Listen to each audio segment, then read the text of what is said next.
Halo teman-teman semua. Jadi di sini kita mau bahas tentang metode pengumpulan data, yaitu tentang instrumen penelitian ya. Jadi instrumen itu pengertiannya adalah kalau dalam pengumpulan data adalah alat yang digunakan untuk mengumpulkan data dalam suatu penelitian yang berasal dari tahapan bentuk konsep, konstruksi, dan variabel sesuai dengan kajian teori yang mendalam ya, atau yang sudah kita dalami gitu. Nah, instrumen penelitian ini biasanya ada dua kriteria yang dia dikatakan boleh digunakan ya, teman-teman ya. Yang pertama itu adalah dia itu valid, dan yang kedua itu dia itu reliable. Makanya kita di sini nanti ada uji validitas dan uji reliabilitas, teman-teman. Nah, kalau valid itu dia diartikan sebagai sejauh mana ketepatan ataupun akurasi dari suatu instrumen dalam melakukan fungsinya. Artinya data yang kita ambil itu menggambarkan keadaan dari suatu populasi, teman-teman ya, gitu ya. Terus yang kedua adalah reliabilitas, artinya bagaimana instrumen itu dapat dipercaya atau ketika dia dicoba berulang-ulang dengan waktu yang berbeda maupun dengan tempat yang berbeda, teman-teman, itu tetap dapat diandalkan atau dapat menggambarkan suatu keadaan dari suatu populasi ya, teman-teman ya. Jadi kalau misalnya kita simpulkan, kalau validitas itu kita bisa lihat dari akurasinya atau ketepatannya. Kalau reliabilitas itu bisa kita lihat dari presisinya atau apakah si instrumen tersebut itu, kalau misalnya kuesioner berarti pertanyaan-pertanyaan yang ada di kuesioner tersebut dia robust ataupun dia itu presisi gitu. Terus yang kedua, dalam pengukuran itu ada namanya bentuk skalanya, ada beberapa ya. Yang pertama adalah skala Likert. Itu adalah skala yang dapat digunakan untuk mengukur sikap, pendapat, dan persepsi seseorang ataupun sekelompok orang ya, sekelompok orang tentang sesuatu gejala maupun fenomena dalam suatu penelitian. Nah, dalam skala Likert ini ada yang bentuknya dia favorable atau mengarah ke positif, teman-teman ya. Dan juga unfavorable atau dia mengarah ke negatif. Nah, untuk yang favorable, misalkan di sini kalian mau mengukur tentang kepuasan pasien, di mana dalam pengukuran kepuasan pasien menggunakan kuesioner dengan skala Likert ya.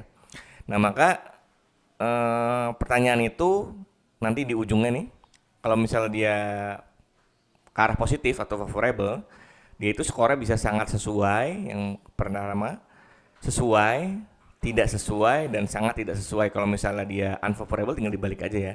Jadi sangat tidak sesuai, sesuai, dan di ujungnya itu adalah sangat sesuai gitu. Jadi di sini dari favorable ini nanti di ujungnya ada nilai atau angka, teman-teman, di sini. Gitu. Yang ini ya.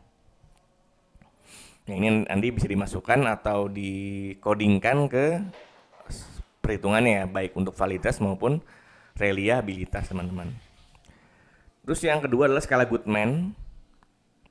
Itulah skala yang menyatakan tipe jawaban tegas seperti jawaban benar salah, ya tidak, pernah tidak, setuju tidak, dan positif dan negatif. Di situ biasanya selain dapat dibuat dalam bentuk pertanyaan pilihan ganda, juga dapat dibuat dalam bentuk daftar checklist ya, atau daftar pertanyaan. Di sini contoh penggunaan skala Goodman sebagai berikut. Misalnya bagaimana sarana dan prasarana dalam menunjang pekerjaan Anda yang disediakan oleh perusahaan. Misalnya A itu baik, B itu kurang baik. Nanti tinggal dikodingkan. Misalnya baik itu nilainya 1, kurang baik itu nilainya 0 ya, berarti ya, seperti itu. Terus ada skala rating. Nah, skala rating ini udah jelas ya. Dalam skala rating, responden akan memilih salah satu jawaban dari interval nilai yang telah disediakan. Misalnya tinjauan ruangan penyimpanan di unit RMIK. Nah, itu kalau misalnya dari kerapian ruangan berapa ratingnya nih? Misalnya 3 gitu, nanti kita isi nih. Kebersihannya berapa? Misalnya 4. Kelembabannya misalnya 2, seperti itu. Jadi rating itu mirip dengan skala Likert, cuman dia langsung angkanya gitu. Artinya makin ke kanan itu bisa unfavorable maupun favorable ya, gitu ya. Gitu. Nanti biasanya di bawahnya juga ada panduan ya, teman-teman. Terus ini juga sudah kita bahas juga di video sebelumnya. Jadi metode instrumen pengumpulan data itu bisa kuesioner, bisa wawancara ya. Terus bisa diskusi juga, ada observasi dan juga telaah dokumen apa yang sudah kita baca atau sadur maupun kita gunakan sebagai literatur ya gitu ya. Terus jadi sudah kita bahas juga ada validitas dan juga reliabilitas. Kalau validitas itu berarti erat hubungan dengan akurasi, yaitu berkaitan erat dengan apakah si instrumen itu benar-benar dapat mengukur apa yang hendak diukur gitu, apakah dia akurat gitu teman-teman. Terus kalau misalnya reliabilitas tadi juga sudah dibahas, itu berkaitan erat dengan presisi, di mana apabila instrumen ini diulang-ulang gitu, apakah pengukuran itu tetap memberikan standar deviasi yang rendah ya teman-teman ya, ataupun dia konsisten artinya kayak gitu. Nah, validitas itu menurut Ari Kunto itu suatu tes dikatakan valid apabila tes tersebut dapat mengukur apa yang hendak diukur. Nah, pembuatan instrumen ataupun alat ukur dapat dilakukan dengan acuan dan validitas isi maupun konten ya, dan validitas konstruk atau validitas kerangka. Nah, biasanya kalau misalnya validitas ini kita ukur, kalau misalnya kita kuesioner teman-teman, kita ukur setiap pertanyaan yang diajukan teman-teman. Nah, di sini adalah contoh cara pengukuran validitas ya. Ini bukan menggunakan SPSS tapi menggunakan perhitungan asal rumusnya seperti apa gitu. Ataupun kalian juga bisa menggunakan Excel sebagai alat bantu ya. Di sini misalnya kita mau memvaliditas pertanyaan nomor 3. Jadi inilah subjeknya. Subjeknya itu berjumlah 15 orang ya teman-teman ya. Atau 15 data gitu. 15 orang deh, gampang 15 orang. Nah, setiap orang itu nanti ditanyakan ada 10 pertanyaan nih. Ini pertanyaan nih. Dari 1 sampai 10. Nah, kita mau memvaliditas pertanyaan nomor 3. Ya, nomor 3 ya, mau kita validitas ya. Nomor 3. Nah, pertama kita kita tandai dulu. Ini adalah namanya X nih ya, teman-teman. Ini X. Yang dimerahkan ini X ya. Nah, berarti total ini adalah sigma X ya. Berarti kan sigma X atau total dari skor pertanyaan nomor 3 gitu. Terus kita juga hitung namanya Y, yaitu adalah total skor dari masing-masing subjek maupun responden di sini. Nanti di sini ada namanya sigma Y gitu. Jadi Y dari masing-masing responden kita totalkan tuh. Ini adalah sigma Y. Terus ada X kuadrat, tadi udah jelas ya, X kuadrat itu adalah nilai X yang dikuadratkan di sini berarti ini. Nah, ini. Karena kita fokusnya ke pertanyaan nomor 3, berarti yang nomor 3 dikuadratkan tuh di situ. Nanti berarti kita memvaliditas, ada 10 validitas yang kita lakukan teman-teman. Karena di sini ada 10 pertanyaan. Tapi sekarang di sini kita belajar memvaliditas yang pertanyaan nomor 3 nih. Ini X kuadrat berarti X yang dikuadratkan. Y kuadrat berarti juga Y yang dikuadratkan ya. Di sini ya, 36 dikuadratkan berarti 1296. Kemudian ada XY. XY itu berarti nilai X. Nilai X 3 ini nih. 3 yang ini dikali dengan nilai Y 36, hasil ada 108 ya. Nah, dari situ berarti kita sudah dapat nilai X-nya berapa, terus sigma X-nya berapa, nilai Y-nya berapa, sigma Y-nya berapa, X kuadratnya berapa, Y kuadratnya berapa, dan X kuadratnya berapa, dan juga sigma X kuadrat, sigma Y kuadrat, dan juga ini sigma X kuadrat, sigma Y kuadrat, dan juga sigma dari XY teman-teman, seperti itu. Nah, selanjutnya adalah kita hitung dulu namanya koefisien korelasi atau R hitung ya teman-teman. Ini adalah R hitung ya. R hitung itu rumusnya adalah N itu adalah jumlah respondennya, berarti ada 15 ya, dikali dengan sigma XY yang ini, dikurangi dengan sigma X, berarti yang ini, dikali dengan sigma Y. Nah, berarti yang ini ya. Nah, yang ini nih, N dikali sigma XY itu hasilnya adalah 25125 dikurang dengan sigma X dikali sigma Y itu hasilnya adalah 24850. Nah, dibagi akar. Nah, ini berarti N dikali sigma X kuadrat yang ini ya. Berarti 15 dikali 170 dikurang dengan sigma X dikuadratkan, artinya ini 50 dikuadratkan ya. Itu didapatkan nilai 50 ya di situ ya. Setelah dikurang teman-teman, ingat.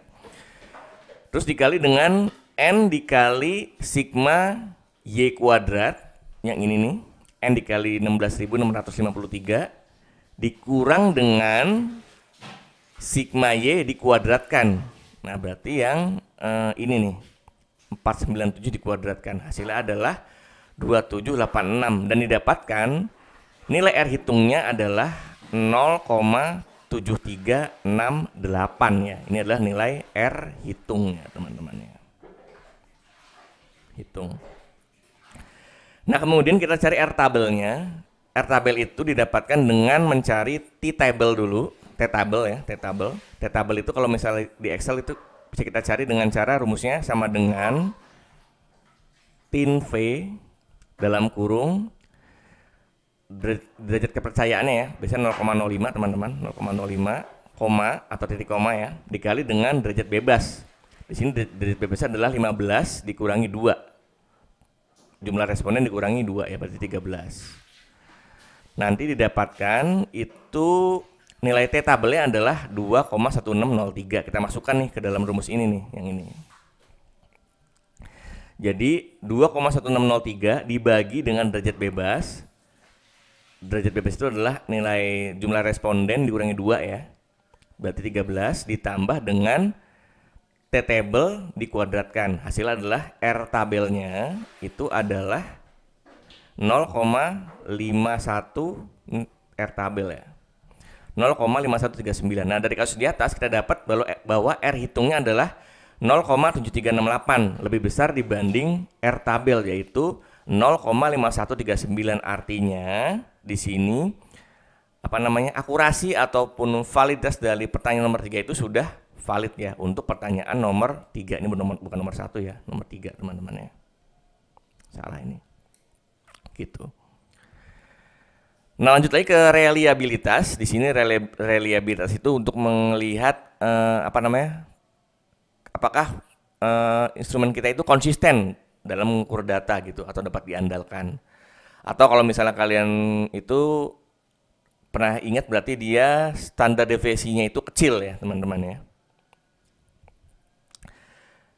Nah, pertama kita ubah dulu dari skala-skala tadi, kita ubah dulu ke item score berapa gitu.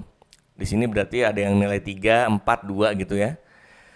Nah, di sini kita perhatikan bahwa nilai X ini adalah total item dari pertanyaan yang ganjil, teman-teman ya. Jadi dari pertanyaan 1, 3, 5, 7, dan 9. Sedangkan ini adalah total item dari pertanyaan yang genap. Berarti 2, 4, 6, 8, dan 10 teman-teman.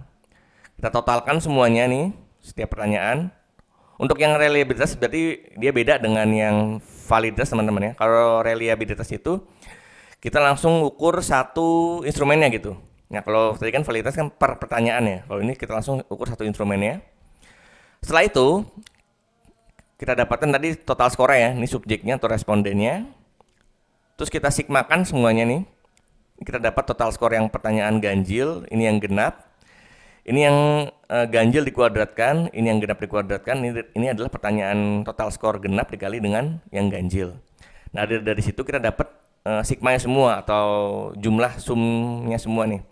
Untuk yang X-nya itu sigma X adalah 256, di sini sigma Y-nya adalah 241, sigma X kuadratnya adalah 4420, sigma Y kuadrat adalah 3923, dan sigma X-nya adalah 4155. Di sini kita dapat bahwa nilai R-nya, koefisien korelasinya adalah N dikali sigma XY dikurangi sigma X dikali sigma Y dibagi dengan akar N dikali sigma X kuadrat dikurang sigma X dikuadratkan dikali dengan N dikali sigma Y kuadrat dikurangi sigma Y dikuadratkan. Itu berarti yang ini dapatnya adalah 62.325.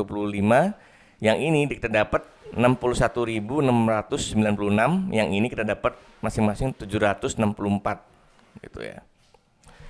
Dan setelah didapatkan itu hasilnya adalah 0,823 gitu. Nah, dari sini kita hitung nilai reliabilitas. Ini kan adalah koefisien korelasi, yang ini ya beda ya. Ini adalah koefisien korelasi.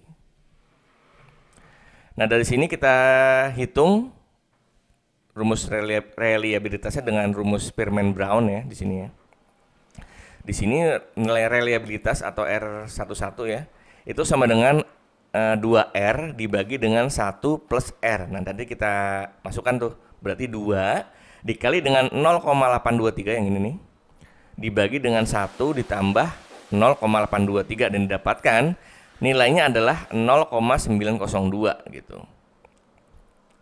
Nah, di sini kita bisa simpulkan bahwa nilai 0,902 itu lebih besar dari 0,7. Artinya data tersebut, bukan data ya, maksudnya instrumen yang kita gunakan ini sudah reliable. Artinya dia bisa digunakan sebagai instrumen dalam pengukuran atau pengumpulan data, teman-teman. Oke, jadi gitu ya teman-teman untuk pembahasan kali ini tentang instrumentasi ataupun gimana cara mengukur validitas maupun reliabilitas dalam suatu instrumen ya atau alat ukur. Semoga materinya bermanfaat. Terima kasih.